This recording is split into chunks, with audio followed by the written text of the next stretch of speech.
Pronto. Boa noite, sejam todos bem-vindos.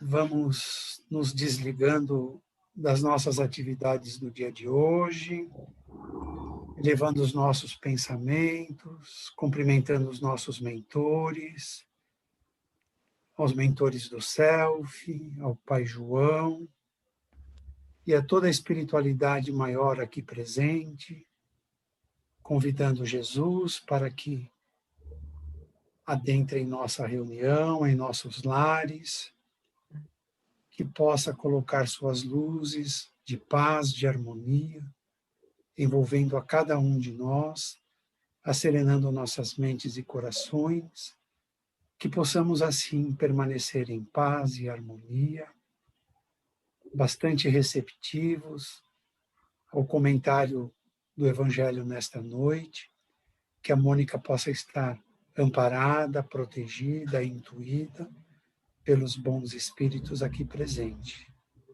Que assim seja. Graças a Deus. Boa noite a todos. Hoje nós vamos conversar um pouquinho, mais uma vez trazendo uma historinha, não é? Essa história está no livro Jesus no Lar, do Espírito Neo Lúcio.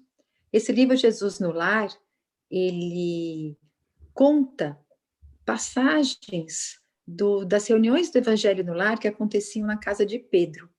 Então, naquela ocasião, né, Jesus, ele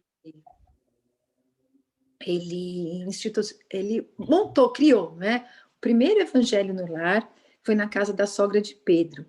E ali toda semana, ou às vezes, né, na mesma semana, mais alguns dias, os discípulos, alguns vizinhos se reuniam para ouvir Jesus conversar. E mais especificamente eram os próprios discípulos de Jesus, que sempre discutiam sobre os ensinamentos, conversavam assim sobre as situações que eles estavam vivendo, porque tudo que Jesus trouxe era tudo muito novo, né? E aquelas pessoas eram trabalhadores simples, né? A maioria pescadores, eles tinham uma vida difícil. Então, não eram espíritos que nessa situação, na verdade, nessa encarnação, eles tinham uma situação financeira privilegiada ou eram cultos. Não. Jesus já veio com eles selecionando esses simples, não é? Para que nós pudéssemos nos espelhar depois nesses companheiros e ver que quando a gente quer, não precisa ser nada especial. Bem, naquele dia, Neo Lúcio conta aqui no livro Jesus no Lar, não é? Que eles estavam conversando. E conversando sobre tudo que Jesus falava. Eles estavam fascinados pela boa nova, né? Boa nova é a boa notícia. Então, quanta coisa Jesus dizia, aquela promessa do reino dos céus, Jesus, não é, falando do amor de Pai, Deus como Pai, essa criatura, que somos filhos desse Pai que é um Pai amoroso, tão diferente, não é, do Pai vingativo que o judaísmo mostrava, que as tradições mostravam, né? Então, eles falando assim, eles queriam saber, na verdade, como fazer para vivenciar aqueles ensinamentos.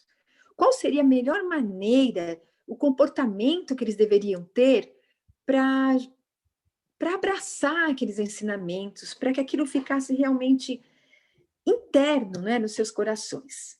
Bem, o Felipe, sempre pensativo, aquele que era tão atento, não é, às tradições do judaísmo, ele acreditava que as pessoas, os candidatos, não é, a seguidores de Jesus, aqueles que se encontravam na mensagem de Jesus, deveriam se retirar e recorrer à meditação. realmente ficar pensando, refletindo sobre aquela mensagem que Jesus passava, não é? Portanto, um retiro espiritual para ele seria a opção mais adequada para que ele pudesse, para que as pessoas pudessem absorver o conteúdo daquela mensagem tão renovadora.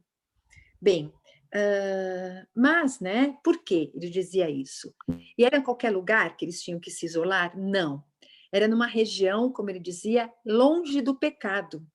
Então, se sair, né, de uma região onde tivesse o erro, para que eles pudessem, então, se fazer essa conexão com Deus. Então, vamos lá o que ele pensou, né? João, né, o discípulo mais jovem, né, um garoto, 17 anos, ele optava pela constante adoração a Deus. Então, para ele, a dedicação a Deus tinha que ser exclusiva. Então, ele queria que todos, sim, parassem de trabalhar e ficassem exclusivamente orando para que Deus, então, para que entrasse em conexão, para que entrasse em ligação com Deus, não é? Bartolomeu, para ele, já era importante o jejum. Eles precisavam jejuar para que nesse jejum essa conexão com o divino fosse algo assim mais profundo e também, não é, nessa conexão, nesse jejum, que eles conseguissem assim também se isolar das pessoas impuras. Então, o jejum seria essa uma purificação. Né? E todos foram dando a sua opinião e Pedro, não é, Simão Pedro, olha para Jesus que observava, não é, em silêncio e pede a opinião de Jesus. O que Jesus então achava de tudo aquilo? Quem na verdade tinha razão, né?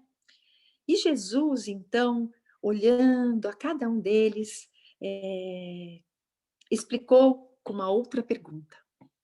E diz assim: Pedro, qual é a água que desprende miasmas pestilentos? Que água, então, é aquela que fica fedida, que não serve para nada? E aí o Pedro respondeu: Jesus, sem dúvida nenhuma, é água parada. Água parada cria bicho, fica estagnada ali sem proveito para ninguém, não é? E aí, então, Jesus sorri e olha para Tiago e pergunta para ele: Tiago, qual que é aquele peixe que está inerte, que não tem serventia para nada? Bom, é o peixe morto. E aí, o Bartolomeu é questionado: qual é a terra que se enche de matagais daninhos à plantação útil? Bartolomeu pensou, falou: bom, erva daninha só nasce numa terra boa, mas que não foi bem cuidada, não é? Se fosse uma terra aqui descuidada, só ia ter pedregulho, nem terra daninha tinha. Então é isso, é a terra boa que foi desprezada, não foi bem cuidada. E aí Jesus continua, não é? Tadeu, qual é a túnica que se converte em moradia para traças? Ora, é a túnica não usada. E para Judas, né? O que acontece, Judas, com a pessoa que não utiliza o seu talento, com o talento enterrado? E Judas responde: bom, ele se perde, fica algo inútil, né? Se você não faz nada com aquilo que você tem, depois ele olhou, não é, para outro discípulo, para o Tiago, filho de Zebedeu, e pergunta para ele: Tiago, em que lugar que as serpentes e os lobos gostam de se esconder? E o Tiago falou: nas ruínas, naqueles lugares abandonados, não é? Sujos. André, disse Jesus, qual é a verdade? Qual é, na verdade, a função do fermento? E André respondeu: a missão do fermento é dar vida ao pão. Em seguida, diz aqui o Neo Lúcio, Jesus, pousando nos companheiros o olhar penetrante e doce, acrescentou bem-humorado: o templo está repleto de adoradores, e contudo a miséria rodeia Jerusalém. Se a luz não serve para expulsar as trevas, se o pão deve fugir ao faminto, E se o remédio precisa distanciar-se do enfermo, onde encontraremos proveito no trabalho a quem nos propomos? A que nos propomos? O reino divino guarda o imperativo da ação por ordem fundamental. Sigamos para diante e propaguemos a verdade salvadora através dos pensamentos, das palavras, das obras e de nossas próprias vidas. Deus criou a semente para produzir com o infinito. O sol desce do alto com a claridade todos os dias para eliminar as sombras. Não é outro o ministério da Boa Nova. Amar servindo é venerar o Pai acima de todas as coisas. E servir amando é amparar o próximo como a nós mesmos. Pautar-se por estas normas em nosso movimento de redenção é praticar toda a lei.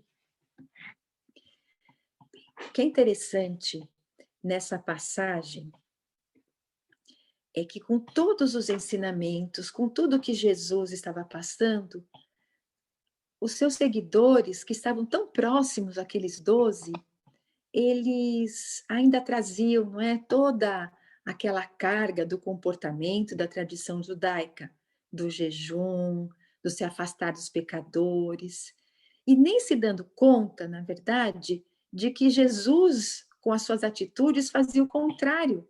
Jesus ia atrás dos doentes, Jesus não desprezava, não é, as decaídas, os mendigos, as pessoas. Ele diz que ele veio para quem é para os doentes. Então, olha que interessante, não é? Essa colocação de Jesus, de fazer com que eles vissem que só ficar na parte contemplativa, só querer ficar admirando, não leva a gente a nada. E isso, nós vimos que essa lição foi tão importante que muito tempo depois, o próprio Tiago, em uma de suas epístolas, ele escreveu aquela frase que nós encontramos também comentada no Evangelho segundo o Espiritismo, que a fé sem obras é fé morta, não é? Então, ele realmente compreendeu que para sermos servidores de Deus, para servir a Jesus, para deixar que o reino entre em nós, é preciso confiar, mas é preciso agir. Por isso, o título dessa lição, Imperativo da Ação. E a doutrina espírita, a base da doutrina espírita é o Evangelho. Não é? Tanto quando Jesus disse que mandaria o Consolador, que iria restabelecer aquilo que Jesus falou e queria se perder em todos os anos, não é? Então, Jesus, não é?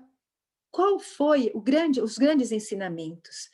Jesus mostrou para todos nós, não é? E nesse exemplo dos discípulos, a fé com obras, não é?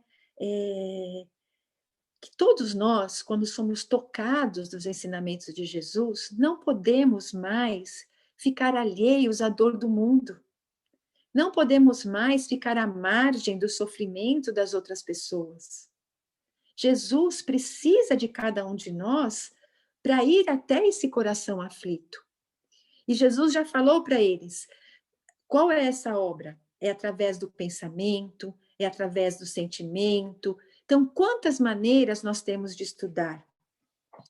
Jesus, a vida de Jesus foi um exemplo de ação, um exemplo de trabalho. E não poderia ser diferente, porque uma das leis divinas que nós encontramos ali no Livro dos Espíritos é a lei de trabalho. Então, nós somos movidos por essa lei, que nós precisamos agir, precisamos fazer alguma coisa, não é? Então, é esse contínuo movimento que é necessário para o nosso crescimento, para o aprimoramento, não é? Então, se nós queremos vivenciar a mensagem do Evangelho de Jesus, vivenciar essa boa nova, né, que o Evangelho significa boa nova, nós precisamos sim arregaçar as mangas. Então, sair do estado de contemplação e entrar no estado de ação. Evangelho é ação. E no Sermão do Monte, Jesus traz essa mensagem da ação, do trabalho, da benevolência que nós temos, que devemos ter para com todos, não é? Da indulgência para os erros alheios, do perdão. Então, vivemos hoje tempos difíceis, em que nós somos convocados a arregaçar as mangas. Nós somos convocados a olhar a dor do nosso próximo, a ter compaixão, mas fazer alguma coisa de bom, né? Não só os adeptos da doutrina espírita, mas todos sem exceção, vendo a dor do mundo, se tocam, não é? E vão se sentir estimulados a fazer alguma coisa. Nunca se fez tanto bem quanto agora, apesar dessas notícias não darem ibope, de o que ser divulgado pela imprensa, só as coisas ruins, mas muitas coisas boas estão sendo feitas. Vamos recordando, não é, que há quase um ano atrás, há 10 meses, 11 meses, não é? Vai fazer em março, quando a pandemia estourou, o que aconteceu? Quantas pessoas se utilizaram para arrecadar a cesta básica, para auxiliar aquelas criaturas que perderam seus empregos, que ficaram temporariamente afastados e não recebendo seus salários. Então, vamos nos colocar, não é hora de se colocar na situação do outro. Então, Jesus, quando disse que nós temos que amar ao próximo como a nós mesmos, então tudo está junto. Amar ao próximo como a si mesmo é fazer para o outro aquilo que o outro fizesse para nós.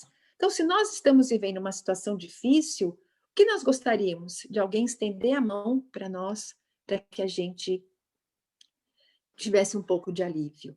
Então, esse é amar ao próximo. Então, isso o que é? Isso é a fé com obras, é arregaçar as mangas. Senão, nós corremos o risco de viver como aqueles discípulos pensavam antes, não é? Ficar só orando, ficar em casa. A oração é extremamente importante. Nós sabemos que as nossas vibrações, quando vibramos, nós doamos uma energia intensa. E os benfeitores utilizam esses nossos fluidos materiais, o magnetismo, né, da matéria que nós temos, para levar essa ajuda, esse amparo a essas criaturas tão necessitadas. Então, é importante, sim. Mas também é importante não só levar o alimento, não é, espiritual, mas também o material. Onde tenho necessitado, vamos lá levantar o caído. Não temos mais tempo de ficar só na contemplação. Quer dizer, Jesus já disse isso há tanto tempo atrás, não é? Nesse alerta. E claro, depois o Tiago veio na epístola a dizer, olha, temos que arregaçar as mangas, fazer alguma coisa, porque senão não dá, não tem condição. E não podemos mais, não é, nos acomodar naquela situação assim, ai, olha, eu não vou ajudar porque, ai, eu fico muito mal. Quando eu vejo alguém sofrendo porque está doente, aquelas crianças abandonadas, velho em asilo, ai, aquelas pessoas na rua, ai, eu fico tão mal, tão mal, tão mal, ai, que eu não vou, porque assim, ai, eu fico mal depois. Você já imaginou se Jesus fizesse isso? Ele não ia ter feito nada, né? Porque ele ia até os doentes. Então, claro que nós ficamos abalados vendo a dor do outro. E é bom que isso aconteça, significa que temos sentimentos. Então, mas deixar com que essa dor do outro provoque na gente uma reação, né, para fazermos o bem. Isso que nós temos que fazer. Não nos escondermos nessa desculpa. E ora, se aquilo provoca muito mal, vamos fazer o bem e falar, puxa vida, não é? Com a minha atitude, pelo menos uma pessoa conseguiu ficar feliz, conseguiu não ter fome, conseguiu voltar a ter esperança. Porque quando nós pedimos ajuda a Deus, quando nas nossas orações nós estamos vivenciando uma situação difícil, tanto no campo emocional quanto no material, nós temos aquela fé que Deus vai nos ajudar. E como é que Deus vai nos ajudar? Colocando pessoas de boa vontade no nosso caminho. Então, nós somos os instrumentos de ajuda de Deus. Assim como quando nós precisarmos, as pessoas que estão ao nosso redor vão ser esse instrumento para nos ajudar. Então, nós temos que ter isso em mente, que nós vamos arregaçar as mangas para auxiliarmos e saber que Deus se revela através da humanidade. Porque, senão, né, nós também caímos no outro lado, tanto daquele que não quer, não faz nada para ajudar, que acha só importante ficar orando, lendo, se intelectualizando, quanto aquele que tem aquela fé, fica confiando, mas também não olha ao seu redor para ver que tem alguém para auxiliar. E aqui eu lembro não sei de onde vem essa história aí, né? Não sei se é fábula, não sei o que é, mas assim, conta, não é?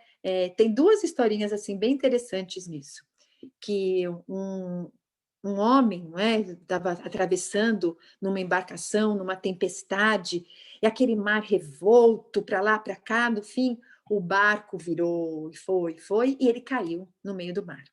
Quando a tempestade melhorou, ele estava ali segurando, não é, num toco ali de um pedaço de madeira da embarcação, mas ele era um homem que tinha tanta fé, que ele orava e falava, ele tinha certeza absoluta de que ele não ia morrer, de que Deus ia salvá-lo. E ele orava, mas orava assim com o coração mesmo, né? Pedindo a ajuda de Deus, que ele confiava, ele era um homem de fé, de fervor. E orava. Ficou horas ali à deriva, quando passa um barco. E um barco pequeno, mas não conseguia se aproximar muito dele. Então, eles pegam e jogam uma boia para aquele homem. E dizem, venha, se agarra que nós vamos te puxar. E ele olhava aquilo e fechava, meu Deus, vai me salvar, Deus vai me salvar, Deus vai me salvar. E aí o mar estava revolto, o barco se aproximando, aquelas ondas que faziam, não é? Quando o barco se aproxima, e se aproximasse mais, ele podia, aquela onda, engoli-lo. E aí ele não agarrava o raio da boia. E aí, então, o que aconteceu? Ele se aproximou um pouquinho mais, o barco, e nisso, ele ali, onde ele estava encostado, fugiu dele. Ficou assim, né? Ai, meu Deus, vai me salvar, meu Deus, vai me salvar. E veio uma onda e morreu, afogado. E aí ele acordou. E quando ele acordou, ele viu que ele estava no céu. E ali ele estava no céu, ele falou, mas eu morri. Você morreu, meu filho. Mas como eu morri? Eu tinha tanta certeza de que Deus ia me ajudar, de que valeu a fé. Eu sempre fui um homem de tanta fé, isso não valeu de nada. E aí aquele anjo que veio recebê-lo falou, meu filho, como não? Deus nunca saiu do seu lado. Te mandou um barco, desviou um barco para ir na sua rota, a seu encontro. Gritaram, berraram, jogaram várias vezes uma boia, mas você não estendeu os braços para pegar. Deus estava presente, você que não soube enxergar. Então, eu acho muito interessante essa história, né? É engraçada, mas é isso, quer dizer, nós podemos ser a boia que vai ajudar o outro, né? E é por isso que Paulo, então, depois falou tanto da caridade, que nós temos um capítulo inteiro no livro no Evangelho falando fora da caridade não há salvação. É essa a salvação. O que é a caridade? A caridade é fazer com que a gente haja, arregaçar as mangas e ser útil, fazer o bem para alguém. E a doutrina espírita não tem espaço para nós ficarmos de braços cruzados sem fazer nada. Então, precisamos refletir nisso, não é? E através do nosso exemplo, o quanto a gente pode ajudar e contagiar outras pessoas. Então, quando nós fazemos uma campanha de arrecadação de alimentos, quantas pessoas, não é, que não fazem nada, que nunca ajudam ninguém, se a gente for pedir, ela vai dar. Porque ela pode pensar assim, olha, eu não ajudo porque eu desconfio que tem tanta gente picareta por aí que eu acho que pode ser desviado o dinheiro. Mas aí vamos lá, não é? Eu vou falar que eu estou bem de cara aqui com a Deise, né?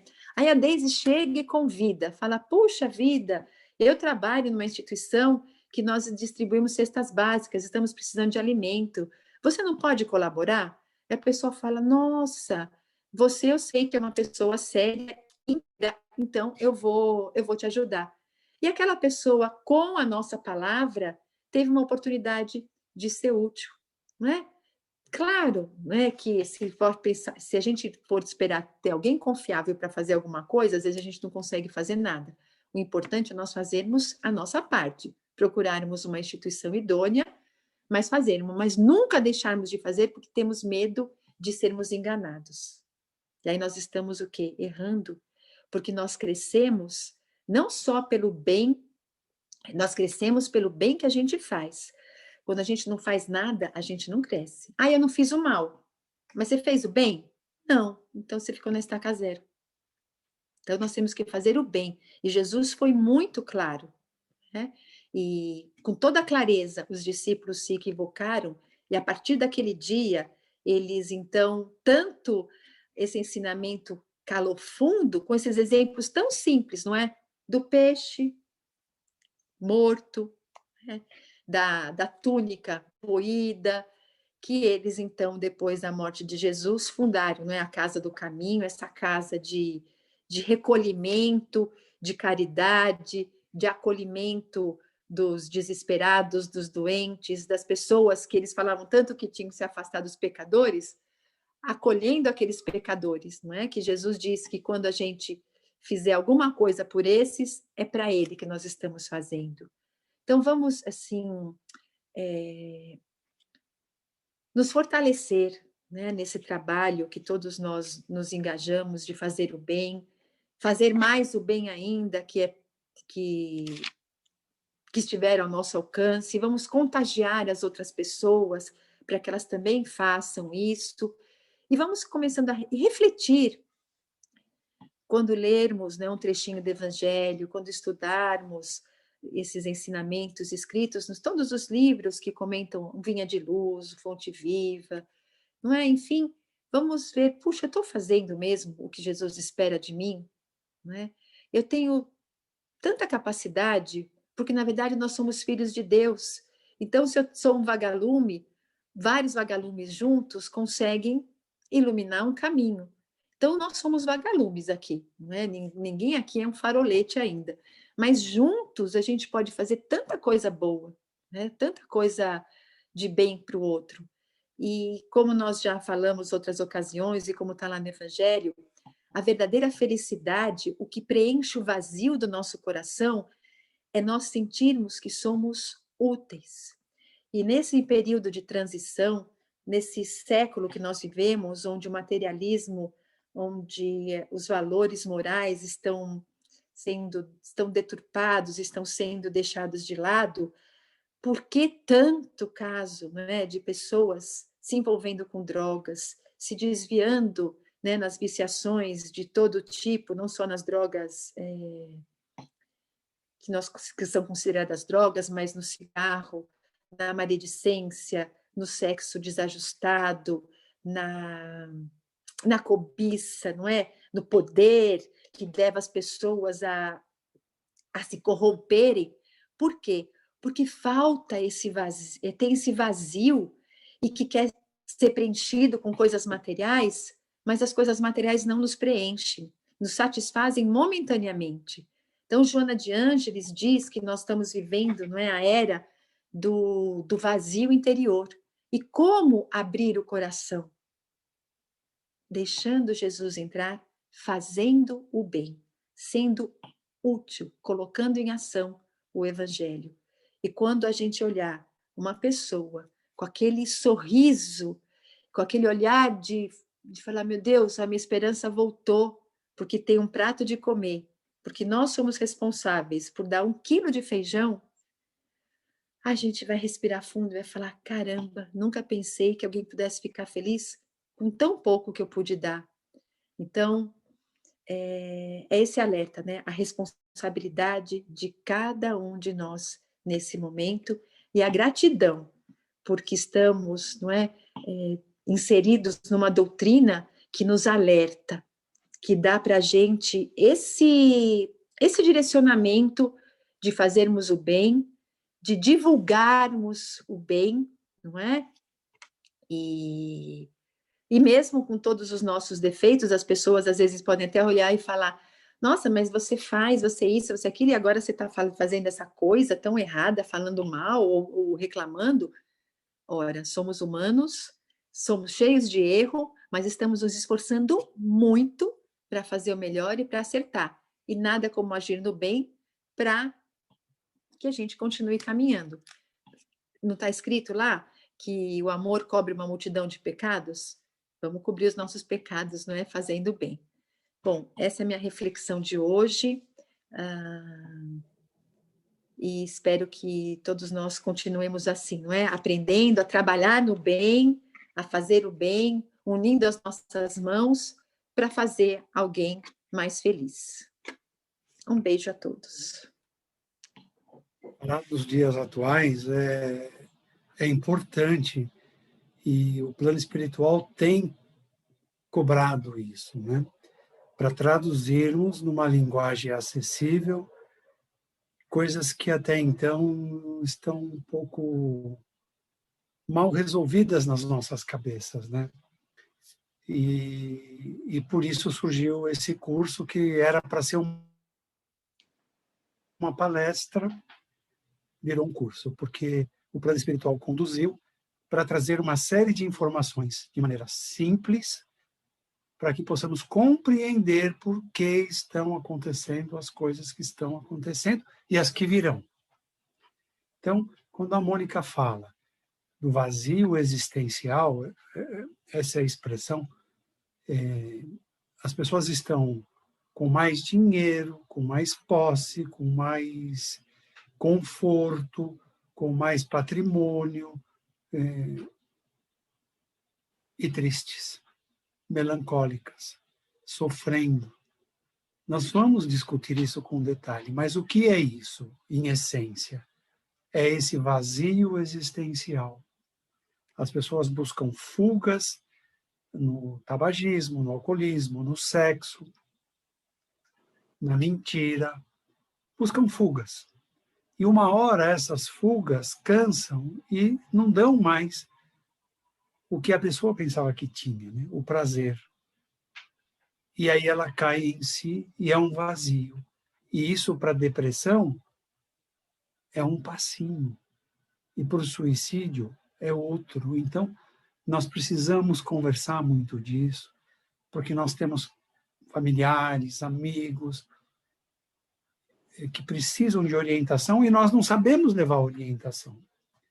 Porque o que nós aprendemos não foi tão simples e tão claro para que a gente possa traduzir com palavras do dia a dia, com atitudes do dia a dia, para abraçar espiritualmente essas pessoas. Então, quando a Mônica falava do bem e do mal, eu lembrei de uma discussão longa que nós tivemos lá na federação para definir o bem e o mal. Então, o bem é fácil, né? O bem é a caridade, é a prática do amor. O bem é fácil definir. E o mal? Aí nós concluímos que o mal é a ausência do bem. Então, eu não estou fazendo mal para ninguém. Está fazendo para si, porque não faz o bem para quem precisa. Está perdendo a oportunidade de ser útil. Então, o bem, o mal é a ausência do bem. O bem é criação de Deus, o mal dos homens. Fica fácil de entender. É uma reflexão oportuna para os dias de hoje e que nós vamos ver no nosso entorno, né? As pessoas sofrendo porque ainda não descobriram o bem que podem fazer para si. O que é o bem para si? Busca o Evangelho, busca Jesus, busca as obras espíritas. Nossa, Emmanuel desenvolveu tanto do Evangelho, tanto das cartas de Paulo, tão claro ali, para todo mundo se achar e se fortalecer, porque os tempos são de provações. Então, nós, que somos os convidados, porque desfrutamos, saboreamos o Evangelho, a nós compete fazer o que a Mônica disse, fazer o bem. Ser o farol do Evangelho através dos nossos atos, das nossas palavras. Aproveitar as oportunidades para fazer luz e ajudar as pessoas a se fortalecerem. Muito bom o tema. Então, assim nós vamos agradecendo a Jesus por essas lições preciosas, aos apóstolos que também contribuíram tanto com o aprendizado que tiveram diretamente de Jesus. E vamos, na nossa forma, na nossa compreensão, absorvendo esse ensinamento, essa lição de fazer o bem, de fazer a luz, ajudando Jesus nesse momento em que luz e trevas estão disputando o coração e a mente de cada um dos que se encontram no planeta Terra. Vamos pedindo a Jesus que adentre em nossos lares, que percorra todos os ambientes, que envolva cada um daqueles que conosco habita, com as suas luzes de paz, de harmonia, de respeito, de amor, de carinho e de fraternidade. Que os nossos lares expandam essas luzes em todas as direções, que aqueles que conosco habitam mergulhem dentro dessas luzes, se fortaleçam cada vez mais, e que assim possamos contribuir e envolver aqueles que enfrentam a pandemia, trabalhando, tornando as nossas vidas melhores, na saúde, na limpeza, na segurança, na educação. A todos, enfim, Jesus, que plantam, que colhem, que possam ser envolvidos em luzes de esperança, de força e coragem para prosseguirem com os seus trabalhos, tornando a vida de todos nós melhores. E nesse clima de paz e harmonia, nós vamos agradecendo a Jesus e que possamos permanecer assim até uma próxima oportunidade. Que assim seja, graças a Deus.